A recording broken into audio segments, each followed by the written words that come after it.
Are you in it as me? Am I live right now? Are you good? Can you see me?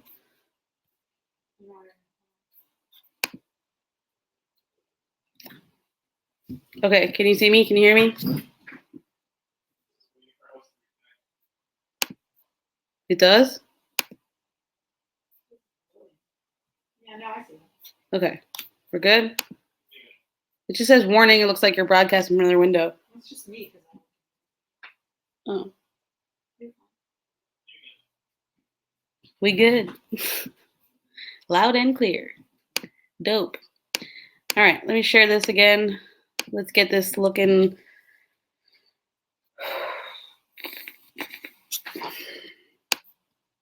Okay. I'm like, all right, so the very first thing I want to do when I see multiple choice questions is look at the sourcing. I want to know who wrote this. This is coming from Great Britain in a British newspaper. The recipe was created by King George VI chef. Okay, so now I know 1930s Great Britain, post-imperialism. They've got all these colonies, right? We've got, World War I just ended. I'm just like running through those things in my mind really quick to just place this. I need to know where I'm looking at before I even look at it. I mean, this one's a quick one to look at, but still. Then I want to read this question. Which of the following best explains the motivation behind the Empire Marketing Board's publication of the Christmas pudding recipe? Okay, so now I want to know a little bit more about it. I can see here ingredients for Empire Christmas pudding. So we have a bunch of different, foods that presumably come from different places. And I see a list of colonies, of British colonies. So why would they want, basically this question is asking, what's the purpose of this document?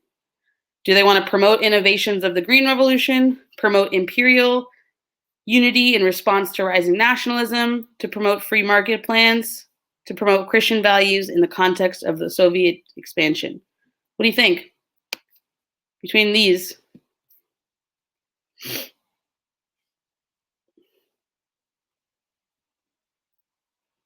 do you think for number 43?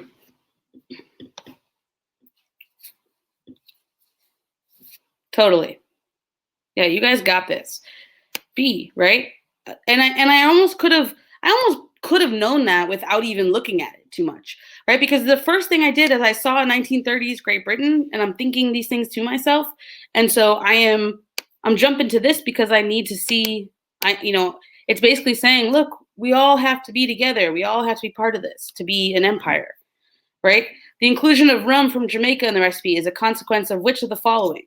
The development of a plantation economy based on coerced and semi-coerced labor, transfer of American crops to Europe as a result of the Columbian Exchange, migration of Caribbean peoples to England, the intensification of free peasant agriculture in the Caribbean. What do you think based on this?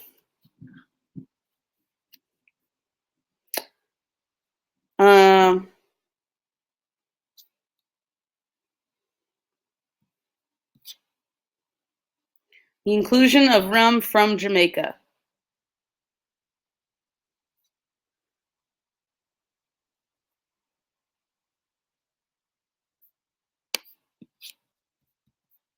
Oh, you know why? That's probably what's...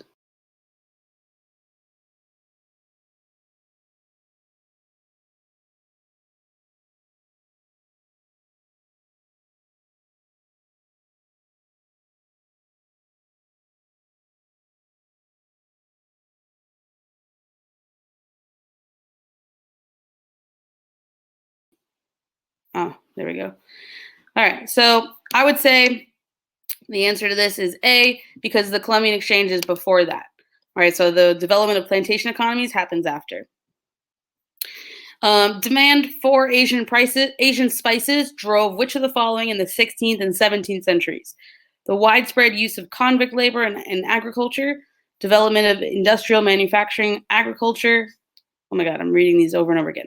Development of industrial manufacturing processes, the expansion of the Manchu Empire in East Asia. Oh, you want to see my screen too? You guys are so needy. Why do you link them? It's fine. This is just don't refresh. Here we go. We're back.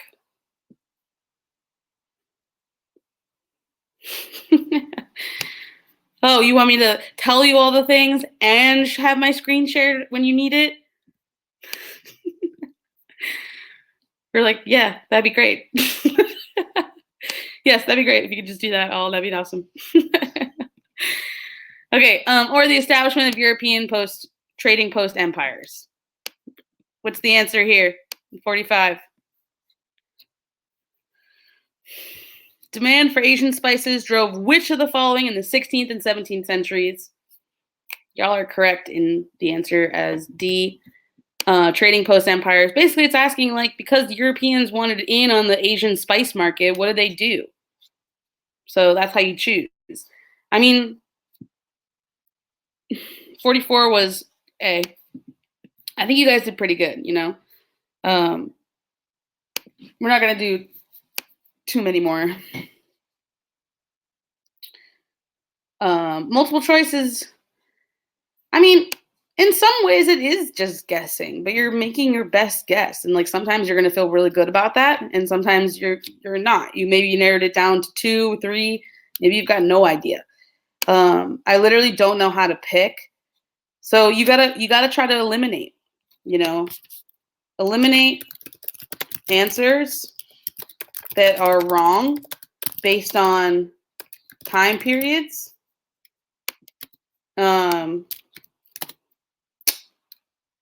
Incorrect facts. Like those are how you can get things out of the way faster. Like if you read through the multiple choice answers and you see some that are just not even in the right time period, that's how you can get rid of some of the things. Yeah, if there's even one thing false about the statement, it's not going to be right. Okay, some other tips. If you run out of time and have 30 seconds left, choose an answer and fill the bubbles choose a letter.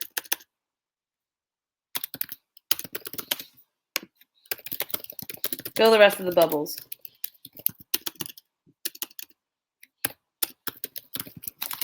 I would say, I don't know, B or C. It literally doesn't matter though. This is just game theory. You're totally, C for Claire? Claire says choose C. I say choose A. It doesn't matter. Yeah, so like this is like if you were running out of time, you don't have any more time to read the questions.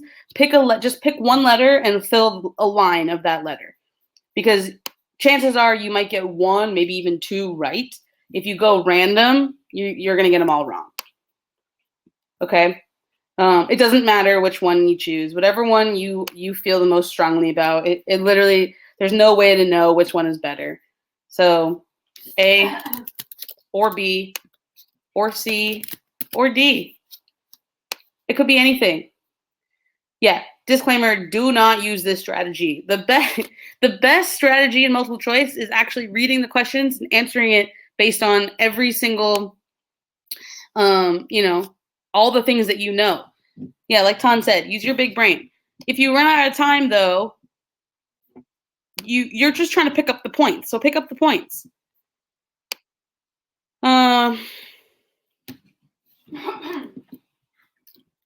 Okay.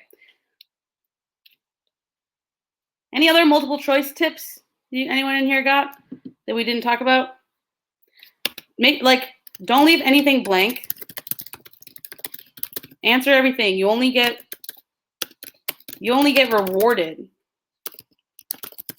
for right and not penalized for wrong. Look for distractors. Pay attention. Pay attention to the question, to things like except and not, all of the following except. Pay attention. Good night, Luke. Good luck tomorrow. Process of elimination. POE.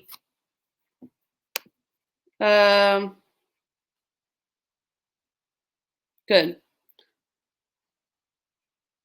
Oh, yeah. Okay. So you might, don't worry about any pattern on your multiple choice bubbles. Okay. Don't worry about patterns. If you see a lot of D's in a row, that doesn't mean you're wrong. Just don't worry about it. Okay, so just, I'm going to be going through all the different parts of the exam. So just don't worry about your bubbles. Just worry about give your best answer. Okay.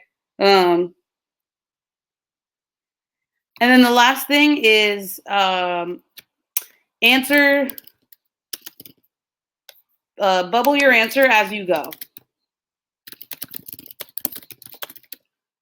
Don't wait. Don't wait until the end. Don't do any copying, nothing like that. Answer as you go, okay? All right. Short answer.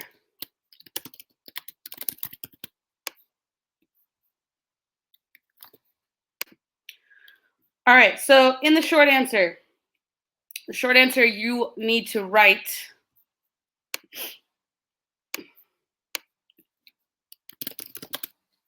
3 SAQs in 40 minutes, and it's worth 20%. Okay, the first 2 are mandatory. Is it like the first one is, okay, so question 1 and 2 will be on periods 3 and 6. On periods 3 to 6. Then you get a choice between 3 or 4. Okay, so that means you got about 13-ish minutes per. Is the first one always an image? I think the first 2 always have stimulus, and then the last 2 don't have a stimulus.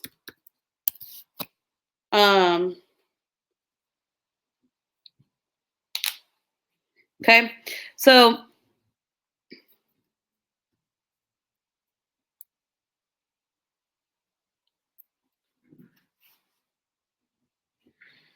okay, so the way that you should, a couple of tips, label A, B, and C. And let's see, use ACE, answer, cite an example, and explain.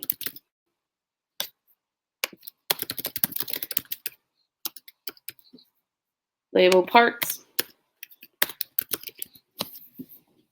Okay, so basically the way it goes is that the first sentence is something like one positive effect of blank was blank. You know, second sentence is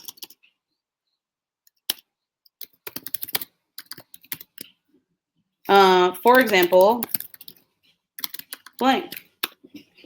Third sentence, therefore, blank. Okay, so if we look at this practice test, just to see an example of this.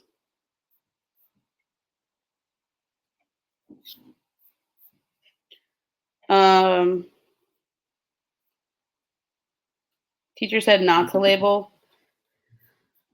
I don't know. My suggestion is to label. It just makes it easier. It doesn't really matter. So let's just look at one of these really quick. One similarity in the way elites used art or architecture in Europe and in Asia during the period 1450 to 1750. One way, this would look like this. So the sample would look like part A. One way, Europe and Asia both one-way leaders in Europe and Asia, both used, one similarity in the way elites used art or architecture. One way in which elites in Europe and Asia both used art, architecture in 1850 and 1750 was to legitimize rule with monumental architecture. I don't know.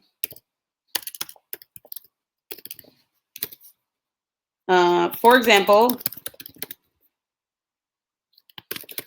the Mughals built the Taj Mahal,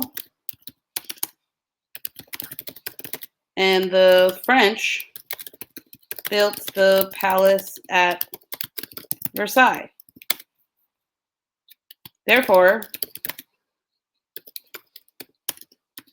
both, like elites in both places, built massive structures to flaunt their wealth and power. See what I mean? Focus. That's how it would look. All right. So this would be, so this is A. This is C. This is E. We're getting through it, you know?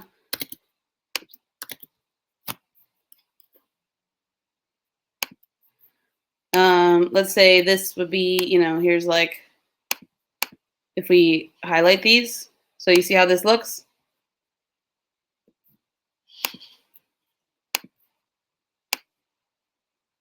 This would be, this is your C, right? You're citing an example.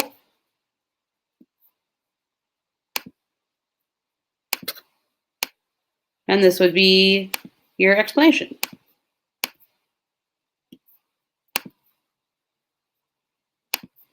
Okay, this is how you're answering all of the short answer. 3 sentences. You can even combine some of these sentences sometimes and do it in less. So if we look at another one, explain one difference in the way elites used art and architecture in Europe. So what would you say? What would be a difference in the way that art and architecture were used in this time? 1450 to 1750. So give me some examples of what would be a difference. While Europe blank, Asia blank.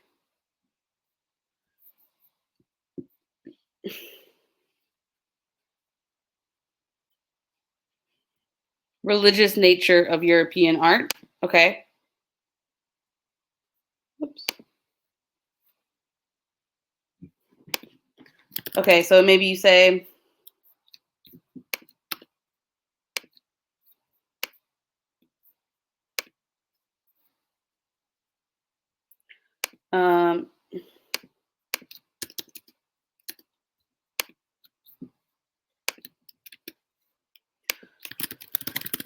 while Europe had Christian religious influences within Renaissance art, Asian art during this time was not reflective of religion. I don't know. Something like that, right? One example, blank, therefore blank. Wealth, Asian art focused on nature, was more focused on nature. And then you just give an example, you know? For example, Gothic art, or I don't know, the Renaissance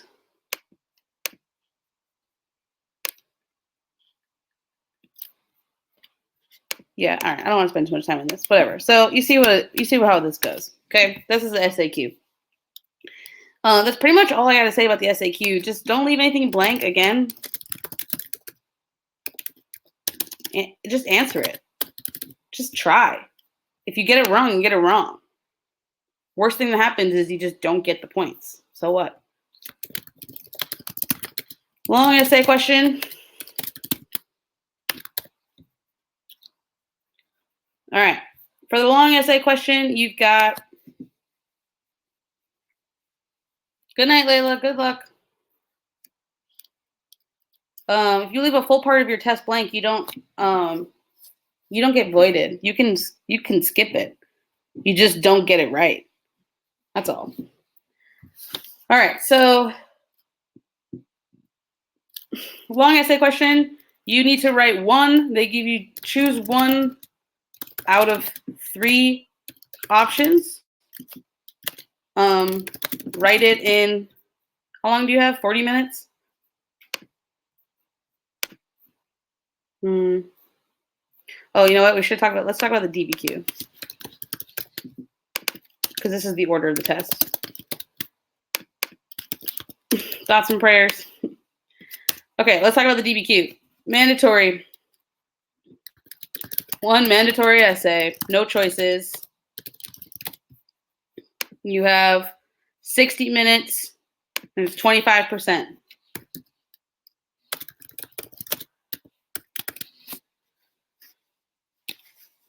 Okay, here's how you should approach the DBQ. So, less than 2 hours till your test starts. Oh my God. We're almost done here, y'all. We're not going to go for that much longer. I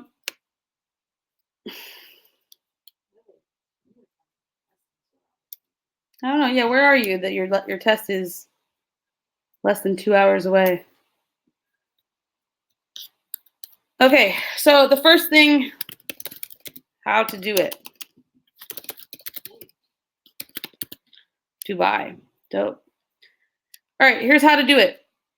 First step, read the question. Make sure you understand what it's asking.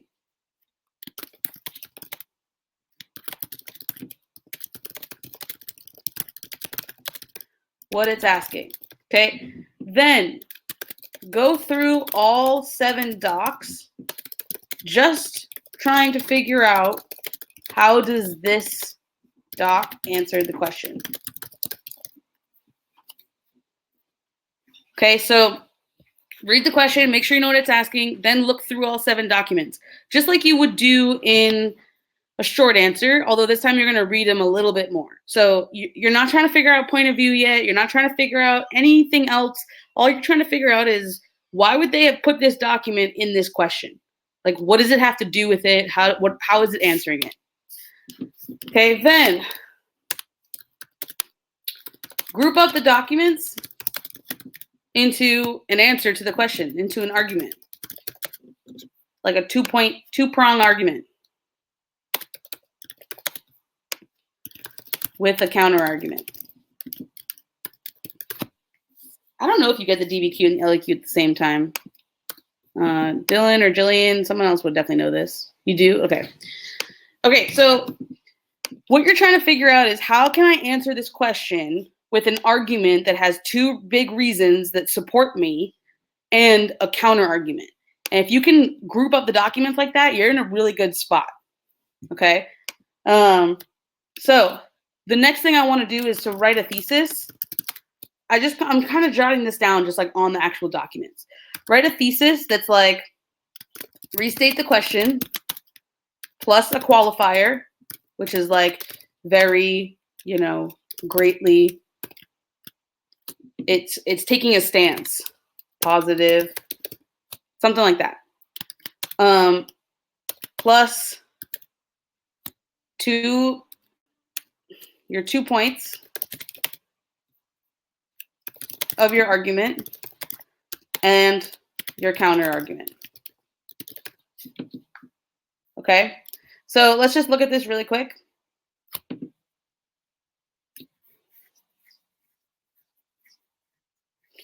That's good. That's good advice. choosing your LEQ and writing a couple of evidence points at the beginning so you can work your hardest in the DBQ. Although X, Y, because A, B, C. That's good. Why did you just paste that in here? Another way to do it. Although X, Y, because A, B, C. Okay. That's another way to do it. So actually writing outline of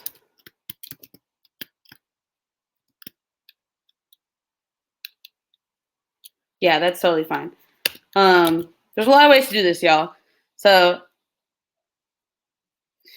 the outline of your essay should go like this. The intro equals contextualization and thesis. All right, so contextualization is just background. Think of like, set it up. Think about your like previously on. And you got to make sure to connect to topic. All right.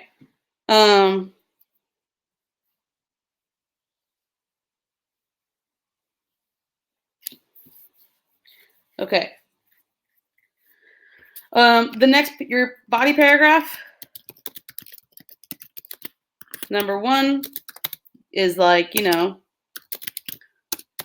one way that blank was blank, something like that. And then, so you give like topic sentence.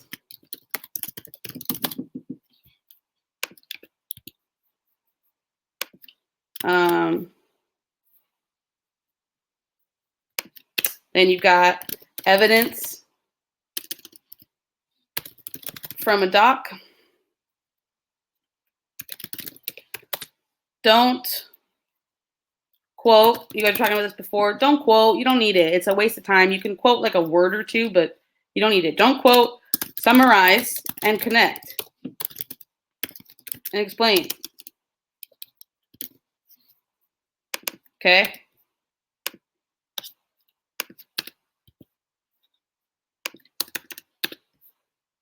Do your context first. It just kind of sets it up. Think about like, you know, think about how TV shows do like previously on whatever. And they tell you what happened in the last episode, but they also tell you what happened like 3 seasons ago when you need it. If it's going to come up in this episode, you know? So whatever you need to set it up, set it up. But the biggest thing you have to do is connect it. The biggest reason why students don't get this point is this right here. Okay, so you've got to, you have to connect it to your topic. You can't just say, well, World War II just happened. So what? Connect World War II to the actual thing you're being asked about. Okay, so you got to make sure you connect it. And then in your thesis, include counter argument to get the complexity point. Okay. Body paragraph number 1, topic sentence, evidence, but actually all body paragraphs. Do 3. Topic sentence, one way that blank was blank, evidence from a document. Don't quote, use all the documents, but you don't need to quote. Quoting is a huge waste of time. The readers have them all memorized anyway, so don't even use it. Then I would do sourcing. So analyze doc with HIP. Okay, so remember, choose context, audience, purpose, or POV. Okay. You can get a pretty good score with 2 body paragraphs, but to give you like suggestions, we sort of work in rules of 3. And so you want to do 3 body paragraphs where like the first 2 are arguing for, and the third is counter. All right, analyze the document. Do more evidence from doc. Analyze with HIP.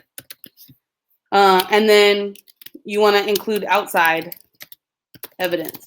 For outside evidence, think about like what's a term or event or person or example not in any of the docs and connect it. Why are you even more stressed? Y'all aren't gonna blank out. I got one more pep talk for you. Don't worry. You're gonna be all right.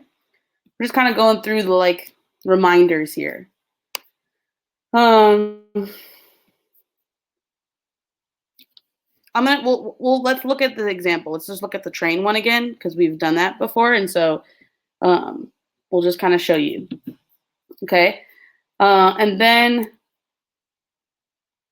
no, a counter argument should never invalidate your argument as long as you are connecting it and proving why not. So giving the opposite is always going to strengthen your argument.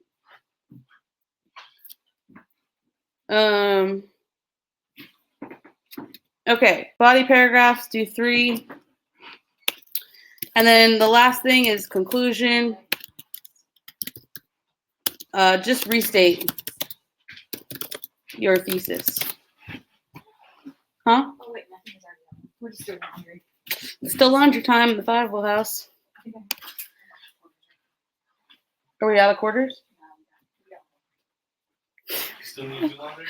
Nah, I'm good. I'm Gucci. Okay, you said right. When you write 2, that is going. How would you write? Okay. Yes. Okay. So you can earn your thesis in either the beginning, your intro, or the conclusion. Okay. So let's look at this. This is actually a really good one. So let's look at last year's because I've already like read these, and so I can kind of do it a little bit faster. And then I want to show you a sample response. You can get the thesis point in either the intro or the conclusion. Okay, so you don't have to add a counter argument, but if you want the complexity point, which you should, then you do have to add it. Oh man, I don't want. Okay, this is what I want. All right, so this is last year's question. The question was, evaluate the extent to which railroads affected the process of empire building in Afro-Eurasia between 1860 and 1918. Okay, so the first thing you got to think about is like the first thing I'm going to do when I see this is I just want to know the topic. Railroads affected the process of empire building. How did railroads help the empires grow? Then I have a place, Afro-Eurasia, which doesn't really narrow it down, but I'm not talking about America, between 1860 and 1918.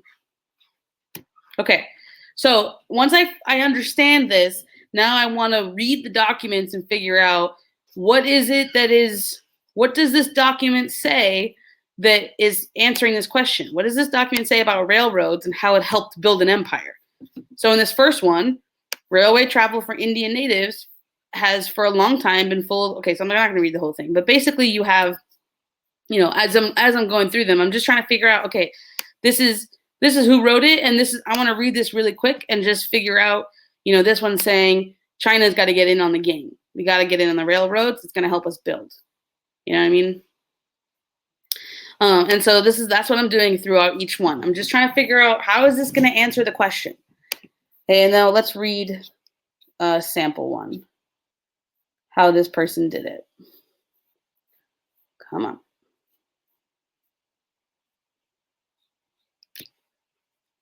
You know what? Let me just go and see which one is the highest scoring one so I can.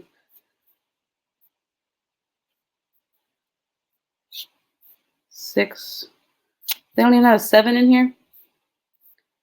Okay, so let me just, oh my God. Freezing up.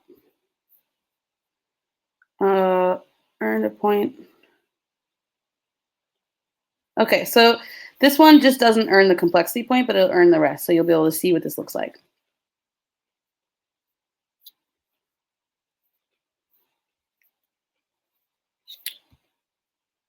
Okay, this is what this student has.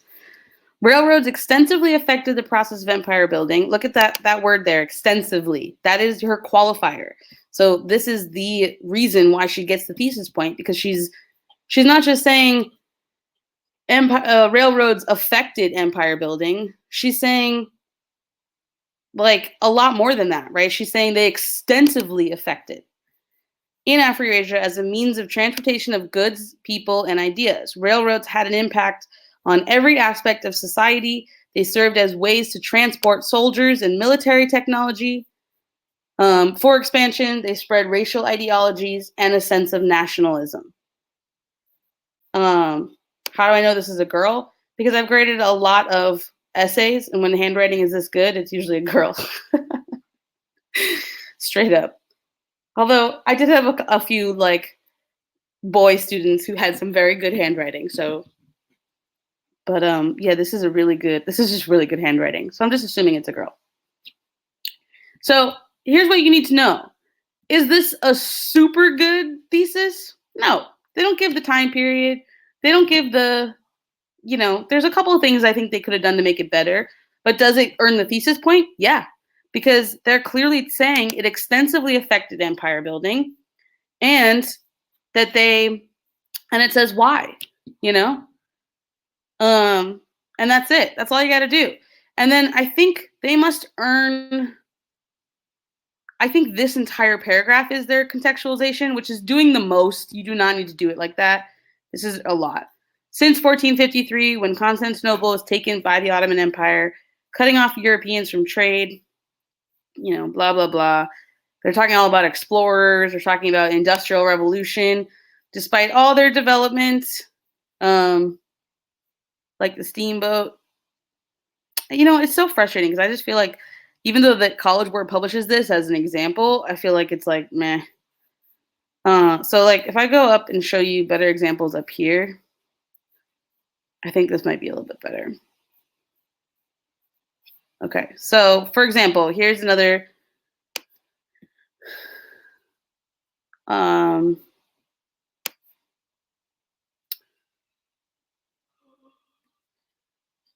so in this one, it's actually giving you a little bit of a counter argument, right? So it's saying, although railroad construction in Asia and Africa greatly facilitated the development of European colonial empires, it also aided in the emergence of nationalist movements against European rule. So it's saying, it helped, but it also weakened it. Right? Here's the contextualization. Railroads played an important role in the Industrial Revolution. So they're just straight up connecting it. Evidence from the document. So see how, in this one, they said document 1 before. In its petition to the British colonial government, the British Indian Association complains that Europeans in second-class carriages treat them poorly. They're describing a document.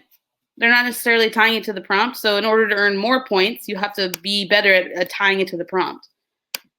Here's the editorial to the News Chronicle in 1901, arguing for, use the word like that, blank argued for, blank argued against. I think that's the best way to do it. Any more questions about DBQs?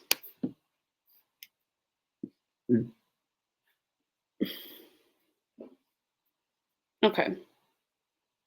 Is there a place to plan out before writing the actual essay? Yeah, you do have, you just have like some space on the documents. How specific does the evidence beyond the documents have to be for the DBQ? Pretty specific.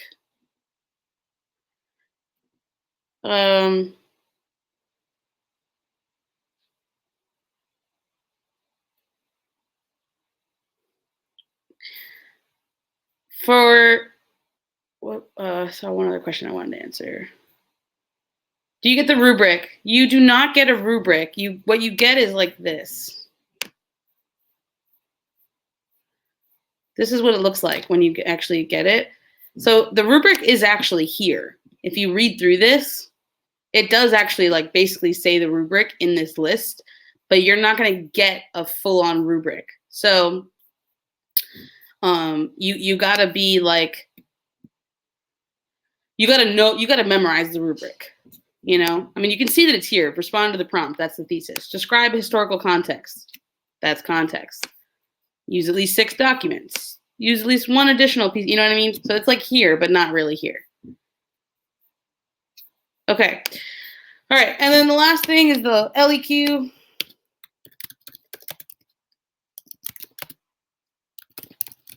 Long essay question, LEQ. Okay, so for the LEQ, you have a choice. Write 1 out of 3 options. Don't write all 3. All will be different time periods and same topics. So like last year's, you can see that they're all like the same topics that it, actually I think for you guys it was like all over the place. But it's basically about trade. Actually, they're all over the place. So never mind. So okay, so this one was saying so that these ones are all completely different. How factors led to the emergence or spread of one or more religions in this time period. So like no matter what you do, just look at the time period and just try to think about what are the big things that happened. That will help you answer these questions. Right. So the first one will be from the beginning of the course. The second one will be in the middle. The third one will be towards the end. So and then you can choose which one you want to do. Look through them. Choose one that you can think of the most evidence points for. That's how I would pick it. So it's worth 15%. Choose based on what you know the most evidence for.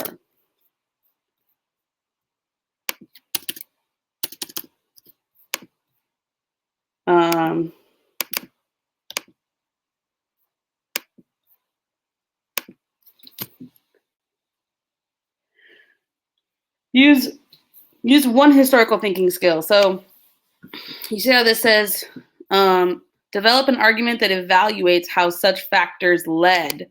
This is causation. So it's asking you what factors basically led to the emergence or spread of one or more religions. Develop an argument that evaluates how the Columbian Exchange affected. So it's saying affect, right? Here, in the period, this one's saying, you know, how one or more of these political ideologies challenge the existing social order. I mean, listen, I think you gotta pick the one that you know the most about. You can also answer any of these outside of the obvious thinking skill, because you can say you could theoretically do like comparison for any of them. You could do CCOT for any of them. Doesn't matter. All right, so same thing as the DBQ, the outline, the intro is context and thesis, body paragraphs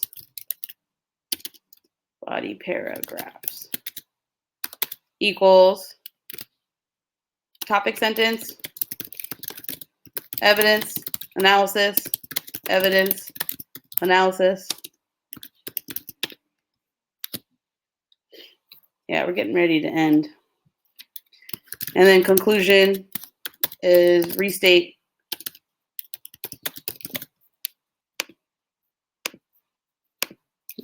the prompt. Okay. All right. I'm going to go through some of these questions.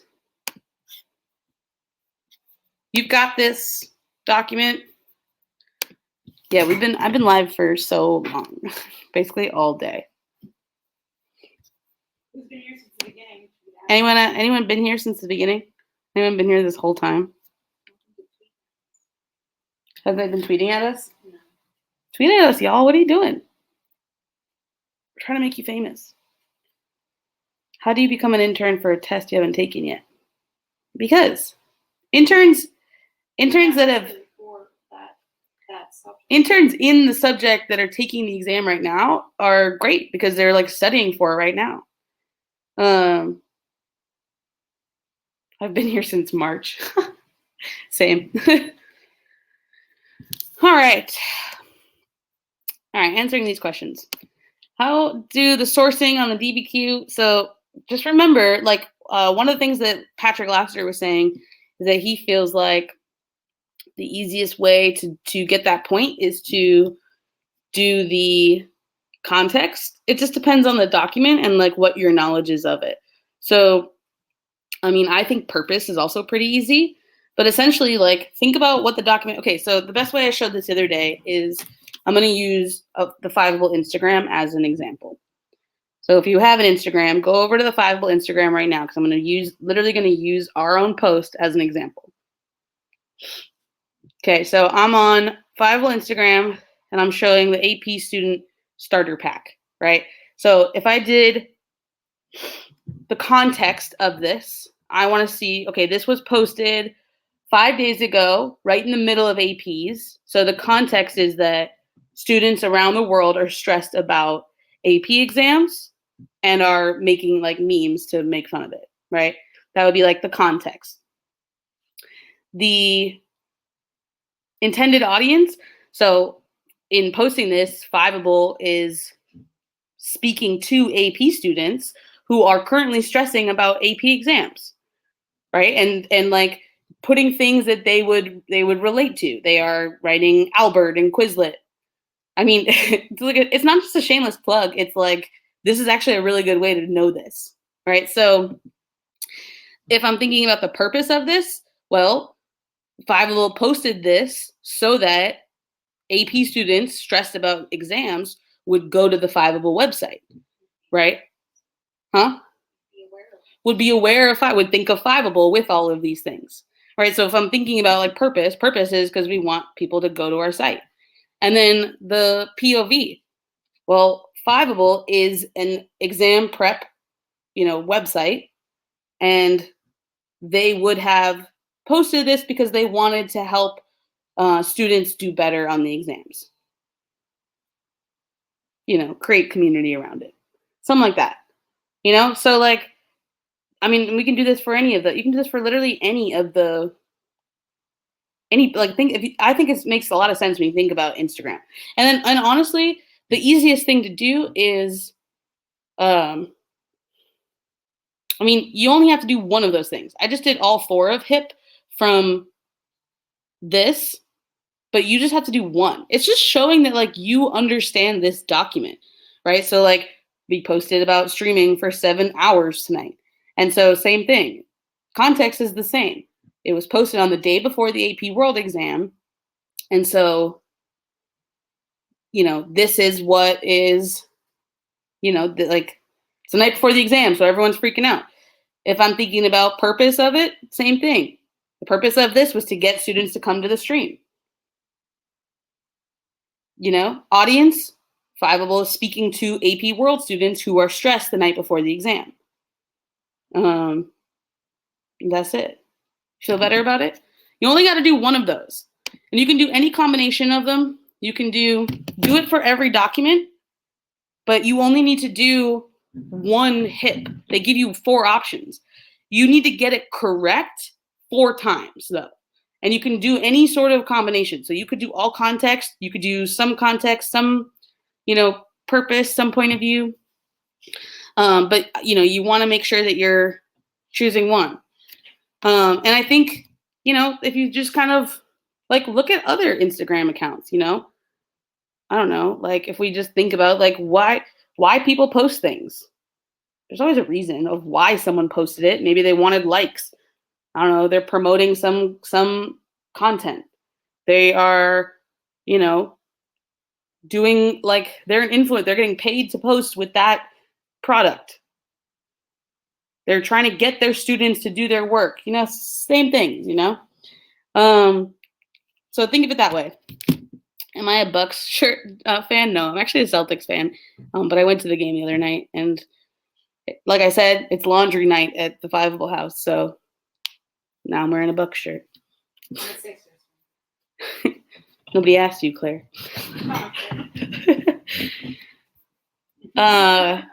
Good luck, Avery.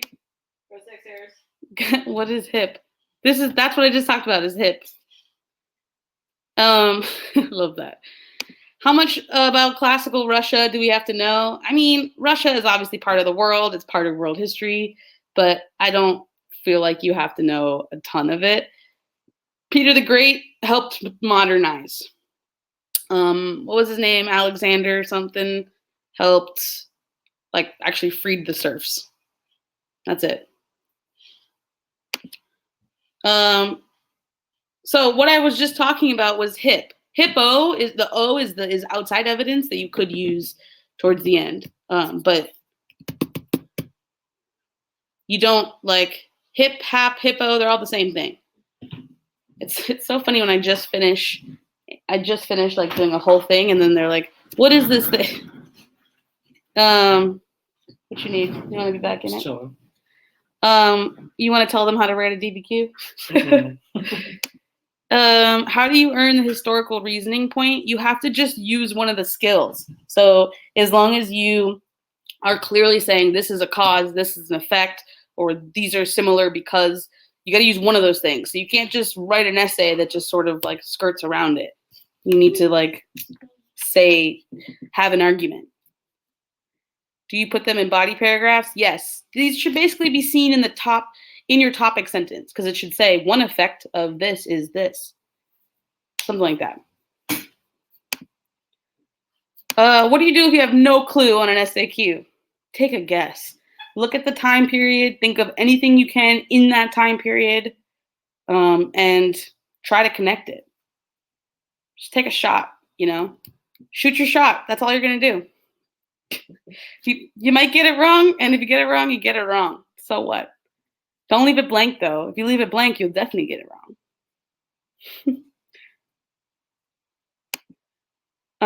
Just saying something had a negative or positive impact, get the point. Yeah, because an impact is an effect. Okay. When writing, can you use quick terms and symbols such as and, with, personally? Yes. Okay, yes, you can use shorthand. You just want to make sure that the reader is going to know what you're talking about. So things like W/ as with, because as BC, an and symbol, an ampersand, or just like a plus. You can create abbreviations. Like if you're writing all about the Industrial Revolution, at the very beginning, the first time you say it, put IR in parentheses, and then just use IR the rest of the time. That'll save you time. But don't make up abbreviations unless you tell the reader what you're doing, right? You need to give yourself a little key so that the reader knows. But you can for sure use abbreviations, especially ones that are well accepted, like World War I, WWI. You don't need to write out World War I every time. Is the rubric provided? No, there is no rubric for short answer. You don't get the rubric, you get directions, and on the directions it says what you're supposed to do. You just keep adding questions. I'm like, get there. Get there. Nah. Well, where aren't we at? We've got 7 minutes. I think we're almost done. We gotta let you guys go to sleep. I'm just gonna keep making you crazy with some of these things. Can you redefine socialism versus imperialism versus capitalism versus colonialism? All right, one more time. Capitalism is about free market. So like you can, build a business, you can earn as much money as you can make, and you get to keep it, and it's kind of everyone for themselves. The government will have no part in that. Socialism is like the government will step in to support people and make sure that things are more equal. So the idea is that capitalism leads to inequality. Socialism fills some of those gaps.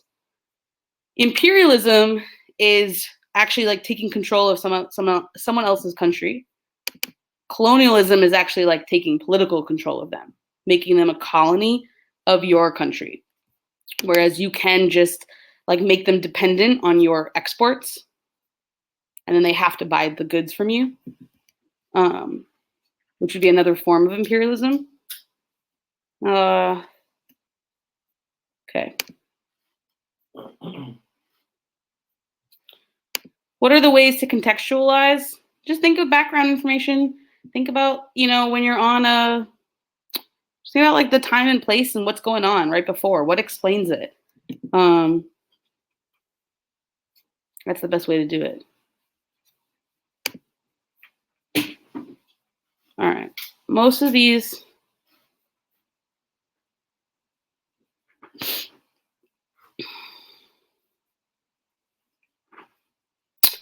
This question about the SAQ, like I would label ABC. I wouldn't write a big chunk. Label it out so that you can make it clearer. That's my suggestion. Take it or leave it. All right. A few minutes left.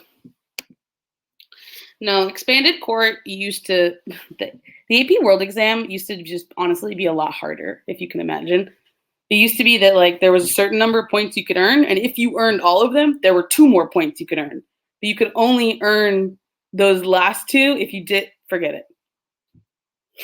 Give me your brain. All right, so I'm renting out my brain. Highest bidder gets it. You can have it. Let's be like, get out. Yikes.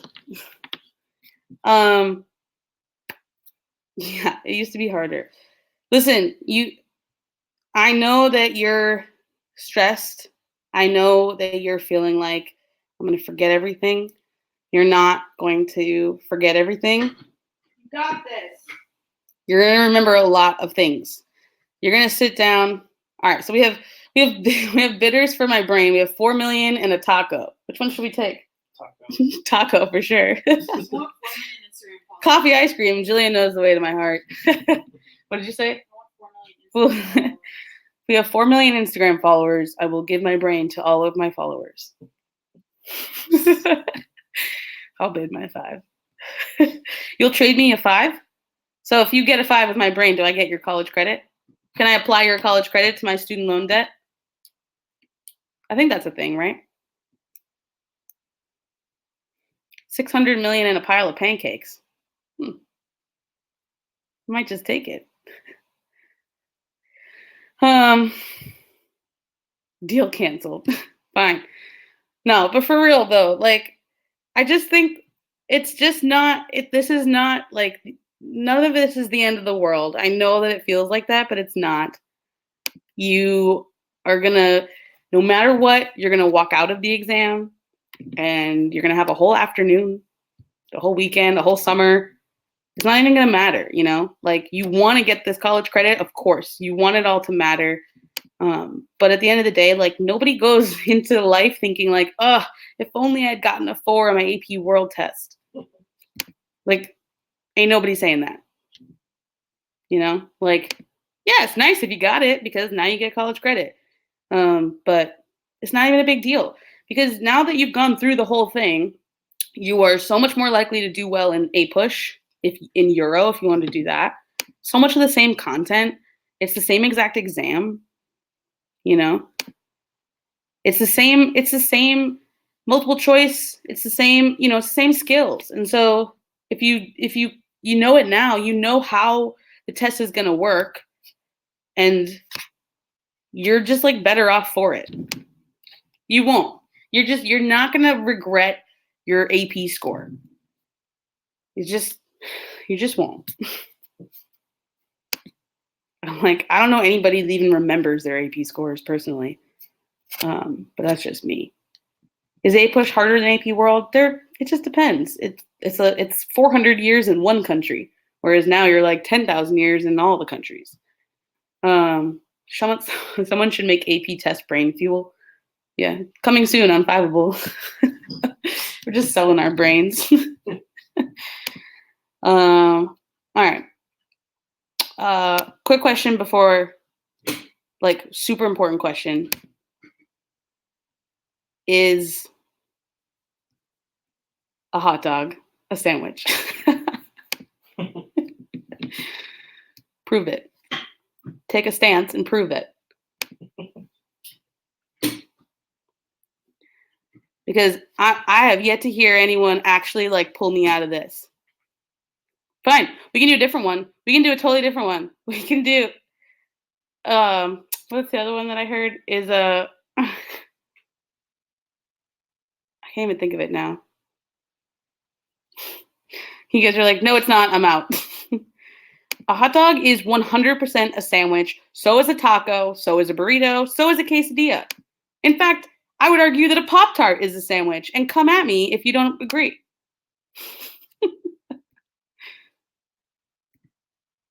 Yeah, you can have half a burrito. You can cut the burrito in half.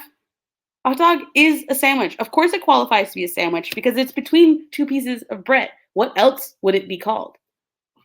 I don't see how you could possibly put it anywhere else. A burrito is a sandwich. A Pop-Tart is a sandwich. Here's another one. Is cereal soup? Sally's back.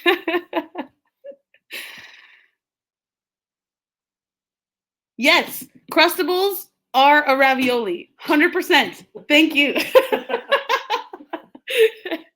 Yes, they are. Not everything needs to be, yes, everything needs to be categorized.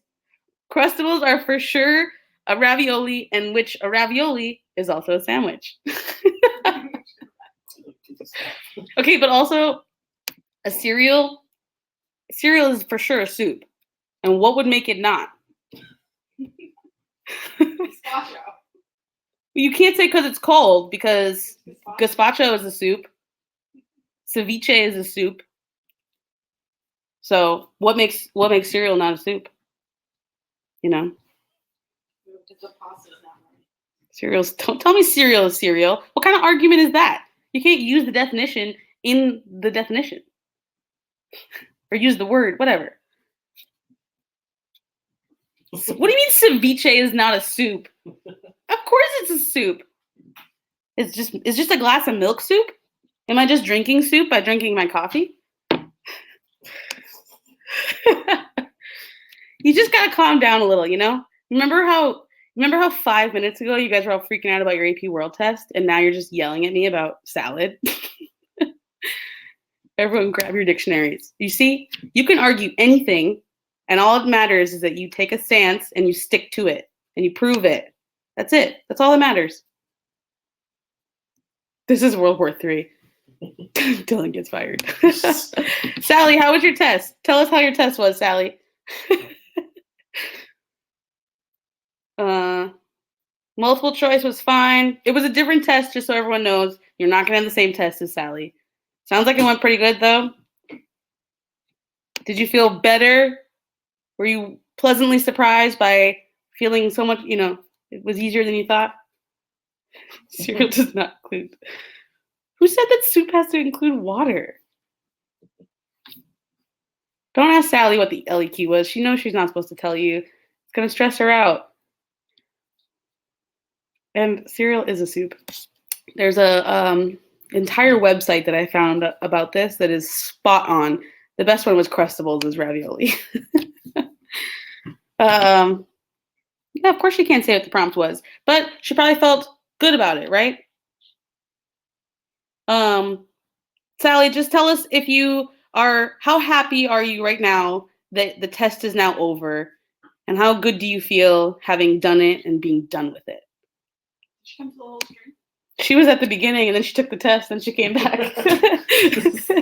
She got a 5. She is not in this country. She took the international test. So she's done. She's out. She's a free woman now. She's living her best life. And honestly, I really just wanted to stick this out until she came back. That's awesome. Ceviche? Ceviche, not a soup. Yikes.